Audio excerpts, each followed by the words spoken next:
It's time to get into it. There's no one here but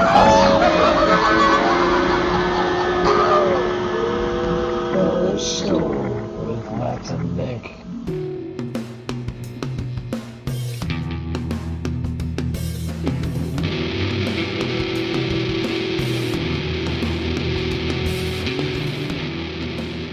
Well, I see you sipping on something over there. What you got? Well, I have something very, very special here today that I'm sipping on. From brewed since the year 1240, and it's not actually that small of a town, but I guess the city of Dinant, Belgium. I am drinking a beer called Leffe. I can't do, you're supposed to say the E at the end, but you don't really say it. Like, you don't go Leffe. It's like Leffe. Right. So it's that, Leffe. I've been to this city. It's a beautiful city. These houses on the river are just magnificent. And yeah, like this beer, like I said, 781 years they've been brewing this beer. And that is fantastic. You're doing something right if you're doing it for 781 years. Isn't that weird to think about, like, over in Europe, just like how much longer their history books have to go back compared to the U.S.? It's just like 750 years ago, what, were cavemen around? Yeah, I find it really interesting. Like, my boss, the guy I work for, is German, and we'll talk about history a lot, and he knows so much about, like, when it was going back to, like, the Germanic tribes and how, like, the borders set up and, and how everything culturally, has moved, or when people took over. And just to your point where, like, that's probably just something that they learn, and I mean, he's a real fucking smart dude, too. He probably knows more about history than, like, the average person. But I do feel like that has to be a normal part of, like, if you're part of that education system. So, yeah, those tests got to be hard. I would imagine so. But yeah, I just real quick too, before I ask you what you're having, I just want to say when I was in Trier, Germany, there was a restaurant that's been open since the 1500s. Like, now that's some crazy shit when you think about, especially a restaurant that usually lasts like 3 years. I hope they're not like one of those, you catch it like down south more, where it'll be like a restaurant that's been open since the early 1900s, and like they've never changed out their cooking oil, like their deep fryer oil or anything. Like, you ever hear where people, like, I hope they haven't been doing that shit since the 1500s. It's gonna taste a little. That's like I've heard like stories about really nasty old stoners who like have a thing about never changing their bong water, which is just the most fucking awful thing that I've ever heard in my life. I don't know if that's more like an urban legend, or if like people really do that, but it's like there's also people who like never wash their coffee mugs because they want like the resin like to build up like inside. There's all sorts of weirdos out there. No. I mean, I've seen what a bong looks like after a party for, like, a bunch of people use it after a week. Like, ew. So now we're talking about all those delicious sorts of topics and nasty liquids. Let's talk about a delicious liquid. I have a feeling I know what you're going to say, but what are you having? Bong water? No. Oh, yeah. No, I went to your kind of route when you go a little bit lighter, which I'm taking a little lighter today because last week, I know it didn't come across in the broadcast that much, but I got a little loose a little quick, and by like halfway through the episode, I was pretty out in space. So I just went with the high life today, champagne of beers. The stool got a little bit too loose on you last weekend, huh? Trying to tighten it up a little bit, huh? Yeah, it was no it more was looser stool. Just as was I. But I mean, I got to tell you, I got this left right here, but sitting right behind me, I have my red hooks, and I got the 9%ers again this week. They're back in stock, so I'll be a little loopy here shortly. I'm pretty sure because one of those fuckers gets me going all right. But yeah, we'll keep it tight. And, I just Keep Red Hook. Sponsor us, Red Hook. I want to just talk about Red Hook a little bit. This is how much I love this fucking beer. The other day, No, I was just like, do other people love this beer as much as I love this beer? So I like went on to like a beer rating website, you know, and I was checking out the scores, and there were so many people giving it high scores and talking about how cheap it is and how amazing it is. And I just felt like such a part of a community, you know, just loving Red Hook Imperial IPA, Big Ballard Imperial IPA. It just warmed my heart, Matt. I just really wanted to. I'm just dedicated to that shit. Sounds like because the left's a little too expensive for me to drink all the time. A little rich for the palate and the pocketbook after a little bit. I mean, imagine like what it costs them just to ship it here, like from Belgium to Alaska. I can't even believe I can get it here in the first place. You think they must ship it to the west? You would have to think if it's going to Alaska. Yeah. Well, there's kind of a crazy thing that I learned, and this is actually somebody I know that had traveled to Iceland, and I thought, like, that's got to be a really far flight, right? And they're like, no, you just go over the top. Oh. You're like, because we're so, like, we're not... There is that part, I forget. Yeah. So, like, when I flew to Europe, I originally went from Anchorage to Seattle. Actually, maybe I have that wrong. But anyways, on the way there was a really long flight because I had to do all these connections, and they did like the long way, as you would imagine, going like all the way across. And that was like a 15-hour flight altogether. I think not even including layovers. When I got back, I got bumped, but they put me on a direct flight, and it was a 7-hour trip from fucking Frankfurt to Seattle because of that whole thing. It's just like taking the angles in a different way, which proves the Earth is indeed round. I don't know, man. You didn't feel the big flip when you went over the top? Oh, that's right. That is what actually happened. The plane just flipped over, but it happened so quick we didn't know it, and then it just dropped down.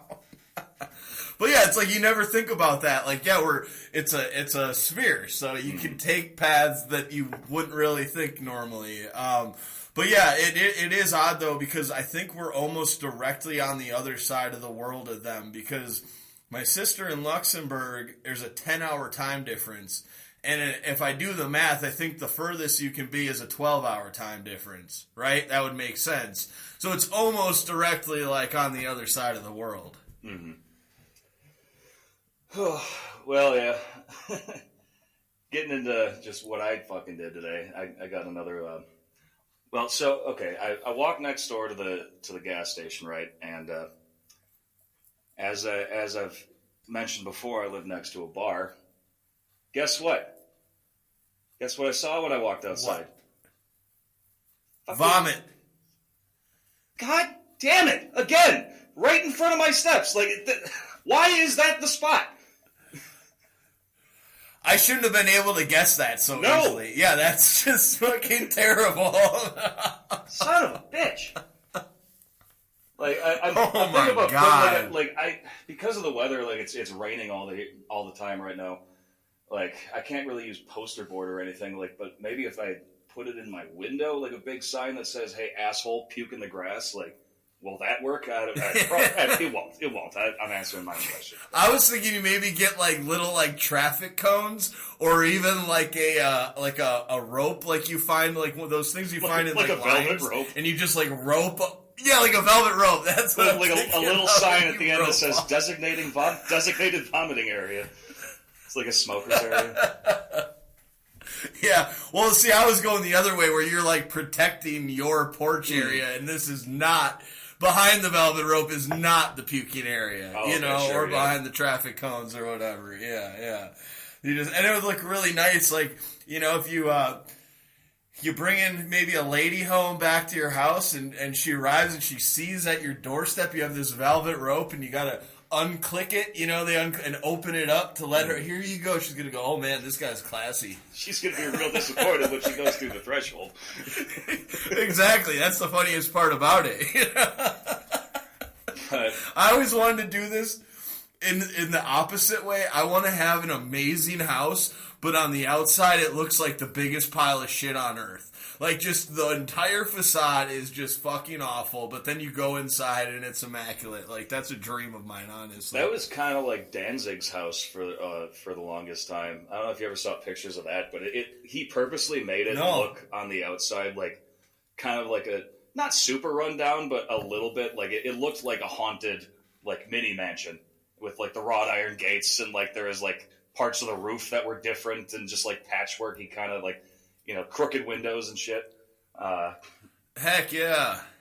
But, anyway. Secret passageways, too. Got to get some secret passageways in there.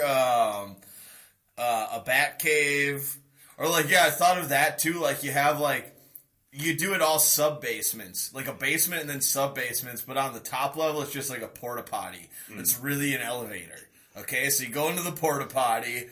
You got to, like, open and close the lid 3 times, press the soap dispenser, do something else, and then it just lowers into the ground. Yeah, man. Yeah. I'm going to do that. Yeah.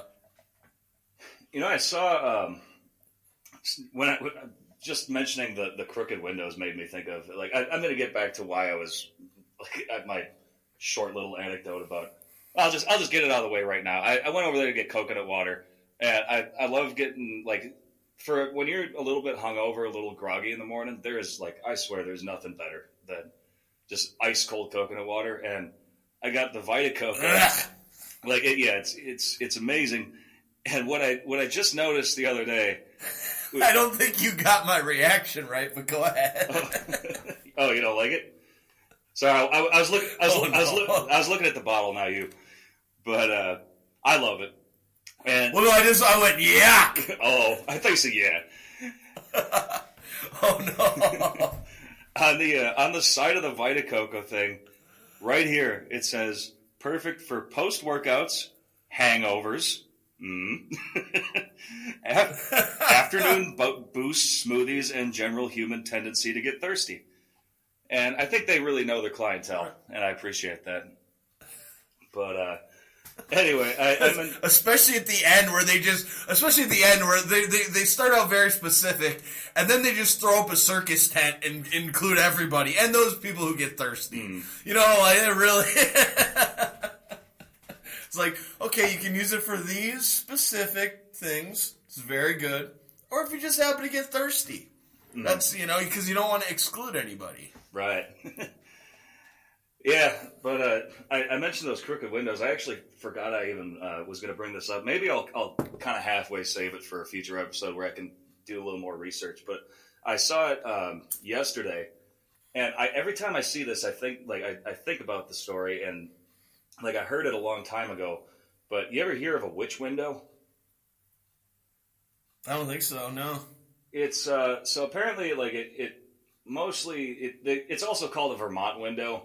But, I mean, you still find it. The reason I think of it is that it like, in the more super religious and super old towns in rural Wisconsin, like kind of where you and I have grown up around and, you know, that kind of general area, like Oostburg and shit, they'll have a window on the side of a building that's purposely put there diagonally. And apparently that goes all the way back to... like the witch hunt times. Like they thought for whatever reason that witches couldn't go through diagonal windows, and that's why they did that. And that sounds right. That they can't go through. I don't think they can. I don't think they can. All right, you're gonna have to, because like I actually know people who. Well, I think you know. Like people who consider themselves to be witches, like they can maybe get through it, but there's going to be a lot of broken glass and. I think a lot of people who consider themselves to be witches are too big to fit through any window. Maybe a bay window. What is up with that, right? There is a kind of certain shape that goes with the witch population. And I don't want to be a hater, but yeah, that's a thing. That's very much a thing. They definitely need the magic. Yeah, so there you go. So there you go. So it's already they're not going to fit through widthwise, but then when you tilt it, that also makes it harder to maneuver around. So I'm just saying, I think these people were onto something there. Yeah, I'm gonna save that one like once I have more information on it. But I do think it's an interesting thing.